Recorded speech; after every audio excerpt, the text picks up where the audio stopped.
Exactly, that's right, yeah. G'day, you beautiful bastards, and welcome to 2C3 Pod's weekly YouTube review segment. My name is Mitchell, along with Dylan. And what do we call that weekly YouTube review segment, Dylan? We call this review segment Two's Company, Three's a Podcast, 2C3 Pod, DTCR does the cinema. That's right, and along with that incredible title, we have some incredible theme music that goes along with it, so why don't you whack that button and let's get rip-roaring. Coming at you fresh, coming from afar, it's 2C3 Pod DTCR. That's right, ladies and gentlemen, it is time for 2C3 Pod DTCR Does the Cinema. Now, we have a weekly film, TV, and gaming podcast. All links are down below, of course. And in that film, TV, and gaming podcast, we have a segment entitled Yas or Pass, Excited or Blooded. And in that segment, we pick a film that we are going to review for this very segment. Now, unfortunately, last week, we didn't get to do the podcast due to some illnesses that I had, which was very unfortunate, but we did still go and see a film that we would have picked in that segment. That's right. But not only that, there's still last week's that we didn't get to record. So we're coming at you with a double review. That's right. So, did you want to hit us with the first film that we saw in cinemas? That's right. The first film that we got to watch last week was a surprisingly enjoyable film, except for a few sort of dull moments here and there. I haven't seen the original, but this is essentially a 20 or 30 odd year later sequel. Yes. Essentially, possibly reboot of The Craft. That's Legacy. Right. Yes, The Craft Legacy is the first film that we got to see. A BLUMHOUSE production. Yes. Both films this week are BLUMHOUSE productions. That's right. This is a BLUMHOUSE double review, and obviously the man cannot go wrong in terms of the films that he produces. Some hits and misses here and there. However, The Craft Legacy is essentially, as I said, kind of a sequel / reboot to The Craft, a film about young women who are witches, and that's about all I know. I actually haven't seen it, so I've gone into this film relatively blind, only knowing so much about the original, and looking at this from a fresh perspective. Now, essentially, the film overall, as we said, it tells the story of 4 young women who make friends. There's one who seems like a bit of an outcast. Yes. She finds out that they've all got actual powers, Yes. and there's reasons why they have those powers, which they kind of talk about a little bit, but it's more about these young women discovering their ability to have these powers and what they do with them, and what happens as a result of them using these powers. Yes, that's right, absolutely, and and discovering the limits of their powers as well, and knowing repercussions, knowing and the capabilities that they have, and that, and like you said, there is an outcast, a new girl coming into school, and there's these 3 witches, as they like to call themselves, but they just can't put their finger on the last piece of the puzzle to really make their power shine. That's right. It turns out that this new girl, she's got the goods. She's got the goods, exactly. And so they're able to basically create the coven and that, and through that they tamper with their magic abilities and stuff like that, and obviously consequences. And with great power comes David Duchovny to steal them away. That's right. So The Craft, it stars, I'm going to get some of these names wrong, but main protagonist, star of the film, played by Kaylee Spaney. Is that how you pronounce it? I'm not quite sure. Gideon Alden, Lovey Simone, Zoe Luna, Michelle Monaghan, and and David Duchovny with a surprising role. Now, I usually like David Duchovny, but he is very bland with his delivery and always has been, and I think that definitely plays to his strengths as an actor and a voice actor as a whole. But the film overall, essentially, as I said, I haven't seen the original Craft, so I'm not really sure what it's about, apart from the fact that obviously it definitely caters to a female audience, and this film absolutely does that as well. And this film, as well as our other review, which we'll talk about in a moment, but it seems to be like BLUMHOUSE is, I wouldn't say they're pretty heavy on this topic, but this film especially is very much a feminist film. A young feminist film. It definitely hits on the ideas of toxic masculinity and obviously young women that are essentially downtrodden by toxic masculinity, and they use their powers to essentially try and open up a few people, and in turn leading into repercussions, and therefore David Duchovny's character comes through in the end, and blah, blah, blah, blah, blah, this whole thing plays out. But overall, as a film, I do think it's quite enjoyable. I think the 4 main actors, the young women, they had great chemistry, I felt like they could be real friends in real life, and I really like that aspect. The story itself, it takes its ups and downs, it's pretty simple. It's Yes. very simple. Yeah. I don't know how similar it is to The Craft, but I think the story is quite simple. You know, they discover their powers, they use their powers. There's conflict, obviously, because it's a movie. It has to be. Yeah. And it wraps up. You know, so Yeah. what was your overall sort of thoughts on the Craft legacy? I have seen the original Craft. Okay. And it's been a few moons since I've seen it, but from memory and everything that I saw in this film, it does feel like a bit of a rehash. Okay. The first story is essentially exactly the same. Yeah. A fourth girl joins three other girls. They teach her about being a witch, and there's your plot, you know, and essentially the same, almost the same points beat for beat. happen. So for me, this one did feel like a bit of a rehash. I do have some things to nitpick with the film. The CGI for some of their powers and that, I felt very unnecessary. They were very After Effects, if you know what I'm talking about. They were definitely very After Effects, and I cringed. Really? I did. Okay. I was like, ugh, like, and there's a particular montage scene where there's just back to back to back to back of those kind of things, and I was like, oh my gosh, is this going to end? Like, if they didn't have those special effects, like superimposed place over the actual footage itself, you would still get an idea as to what they're doing. Exactly. So I don't think it's really needed. Essentially, I think it's obviously I think it was a nice touch, but it definitely kind of distracted a little bit from the fact that this is kind of set in a real universe. Essentially, Yeah. No. I get what you mean, but at the same time, yeah. I didn't really look at that and go, ugh. I was like. That's right. I was impartial. I also had an issue with like the abruptness of the ending as well. Like the final scene. It very much just was kind of like, and all right, there you go, all done. You know, not and to then spoil anything too much, but the very ending yeah. is essentially it's basically the only very shoehorned way to write in that the fact that this is connected to the original in a very Marvel-esque kind of way. No, like, that's right. Last minute decision. How can we connect these two films together? Okay, this is it. Even though the rest of the film does not point in that direction at all. No, and that's it doesn't exactly right. change the initial film as a whole. No, really. that's exactly right. Yeah, no, the previous scene before that with David Duchovny seemed too abrupt, and then the final moment just seemed like a, oh, but look, you're leaving happy kind of thing. Yeah. And that to me was a little bit like, oh, come on. But also, I just wanted to touch on briefly without getting too hard into it. This is a very, very 2020 film. Well, that's what I meant about like exactly the idea of like feminism and toxic masculinity. Well, it's definitely writing in those themes that are very heavy in modern culture. I'm just not talking about the themes, the characters as well. Like one of the teenagers is transgender. Then there is also very strong lesbian aspects. Then there is bisexual men aspects. Then there is homosexual men aspects. Like there's a lot of things penciled in there, and all of that's totally fine. It just definitely felt like a lot of that wouldn't have been written in if this was done 10 years ago. Well, you know it what wasn't, I mean? because in the original probably weren't so heavily. No, exactly. That's what I mean. Yeah. And there's nothing wrong with all of those things. It just felt very like, as in, okay, this is a film made this year for these people. Well, that's what I was saying. Like with our other review for Yeah. the film that we're about to talk about, those kind of elements were sprinkled into that as well. Yeah. And I've identified a pattern that it just seems to be these kind of teenage horror BLUMHOUSE productions seem to be putting that in, and I think it's fine because it definitely relates to modern teenage youth. It didn't take a single thing away from it, but this one in particular, it seemed like it was more noticeable than, say, Fantasy Island. Very like obvious. Exactly, and it was very noticeable that they were like almost felt like BLUMHOUSE might have been trying to tick some boxes. And I totally get what you're getting at. Like, and I understand if that's exactly what they're doing. But me as a straight white male in his late 20s who kind of who was a teenager before this new rise of like openness and political culture, like PC, all of PC culture essentially.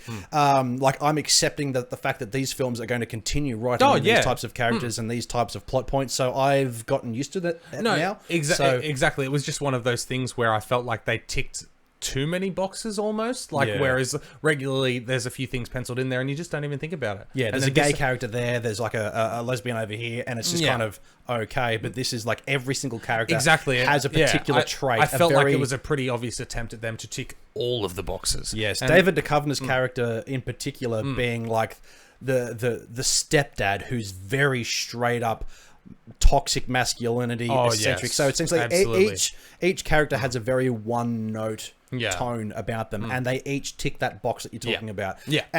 As we said, it doesn't necessarily take too much away from the film itself, but it is very I'm not going to say it's not in your face, and it's not obvious. It is very obviously written in that way. But as I said, for me personally, I'm getting used to that idea.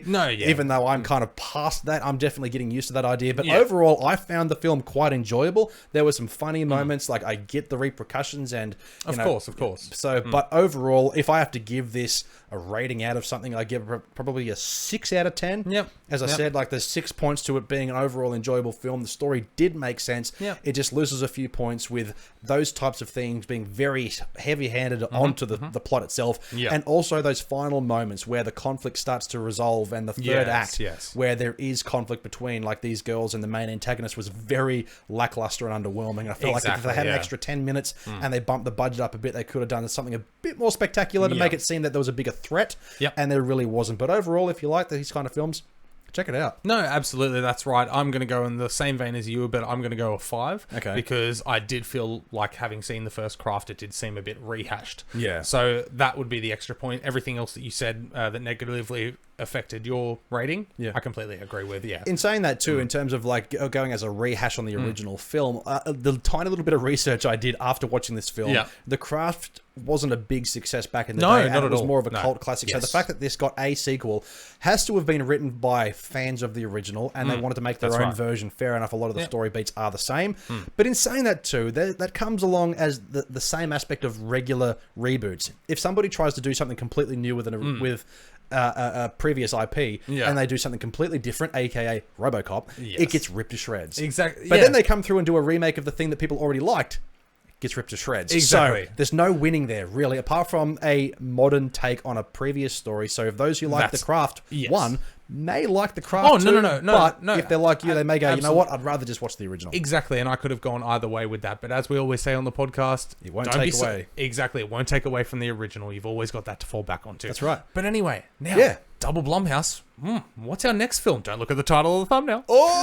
We got to see Freaky Friday the 13th was the original title of this film. Exactly. But obviously, due to legalities, this film has just been cut down to the title of Freaky, which is fine. Doesn't quite make a whole lick of sense, but that's okay. But that's fine. It's freaky. But of course, we are talking about BLUMHOUSE, as we've already mentioned 17 times. Yes, Freaky is a American slasher comedy film written and directed by Christopher Landon, the guy who did Happy Death Day 1 and 2, which I am personally a huge fan of. Exactly, one of my favorites. That's right. Happy Death Day 1 and 2 are magnificent. And if I have to put Freaky side by side those films, it does hit a lot of similarities in terms of its storytelling and its the filmmaking aspect overall, but it just doesn't quite hit the same elements to me as Happy Death Day. And I think that goes to the lead actress of Happy Death Day. I can't think of her name right now, but she just did a superb job playing a frizzled university college teen in a crazy situation with those comedic elements sprinkled throughout. Those films were fantastic. But Freaky is essentially, as you guessed it, Freaky Friday if it was a horror film where a young teenage woman essentially there's a what's his name? Blissfield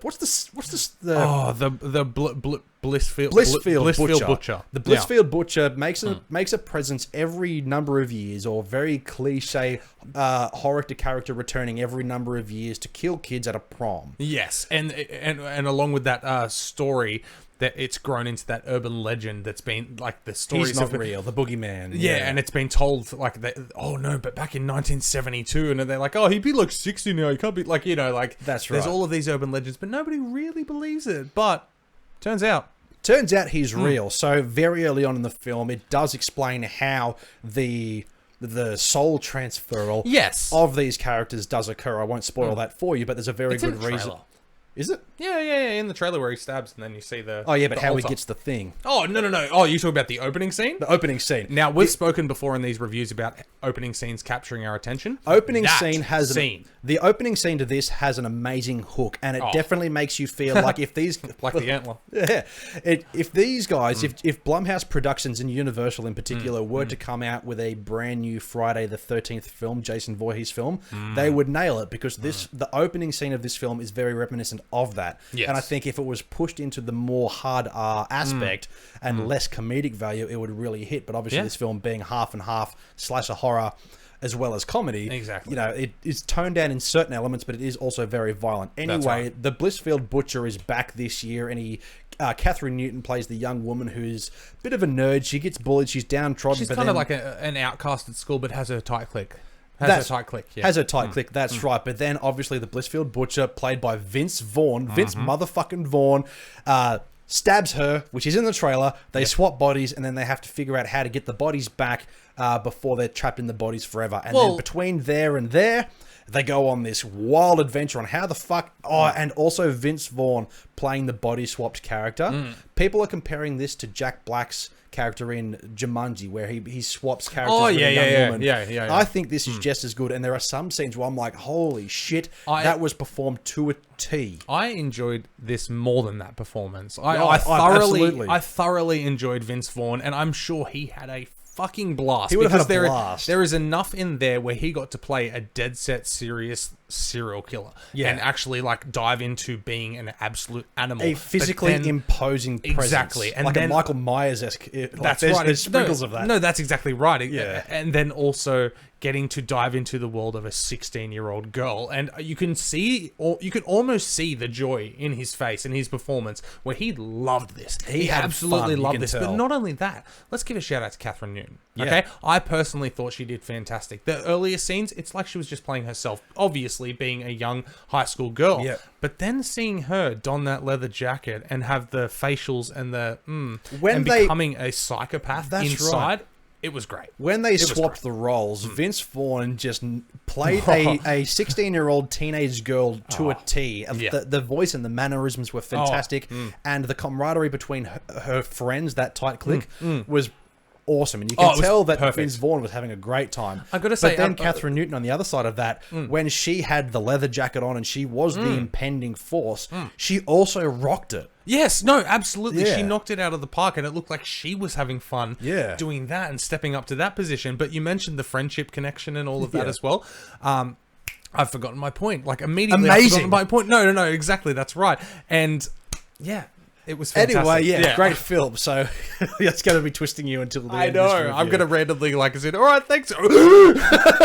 That's right. But yeah, no. But seriously, performance-wise, though, everybody did their part. Yes. Everybody played their part well. And I can't remember his name. I'm just trying to quickly find it. But from back in the day, Ferris Bueller's Day Off, the teacher, the woodwork teacher. Oh, is that him? Yes, it is. I'm trying. I don't know his name. I can't remember. He plays Cameron in Alan Ruck.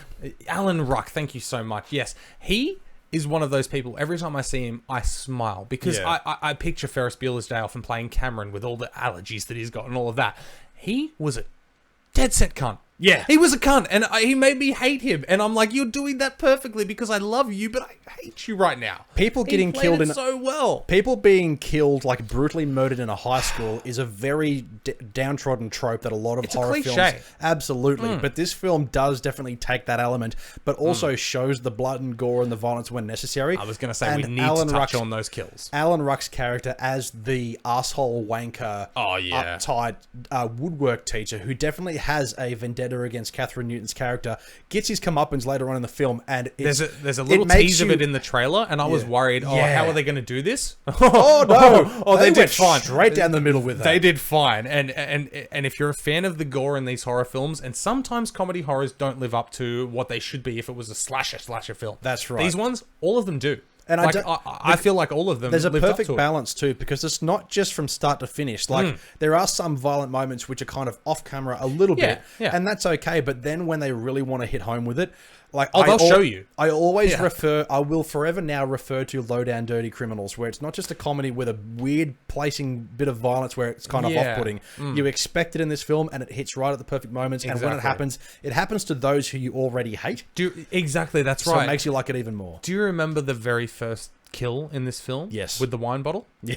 I saw that, and when I saw for that kid, you don't hate that kid. Well, actually, you kind of do, don't you? Yeah, he's a dick. He's a bit of a dick. Yeah, exactly. But that kill in particular, I saw that and went, I haven't seen that before. Like immediately, they hit you with a kill, and if you're a fan of horror films, you'll look at that and go, oh, okay. You know, and it gets you in the perfect mood to see what's coming, and it doesn't disappoint in that regard. And the fact that that's played by Vince Vaughn as a Jason/Michael Myers-esque villain in that opening scene, it makes it all the more worthwhile, and that's why I will always forever vouch for Jason Blum Productions to bring back not just Halloween, but also all of the other classic horror franchises the way that they've been doing them, because they've been superb so far, even in their original ideas. That's Get exactly Christopher right. Landon to have a stab, because he obviously has an eye for that kind of thing. That's exactly right. Although I do feel like Christopher Landon is a master at the comedy horror. Oh, absolutely. So Stick to like, this. as in, I wouldn't mind seeing him have a crack at something dead serious like that with a name, but at the same time, stick to what's working. It's working great. Blumhouse. Yeah. I'm going to give this one a solid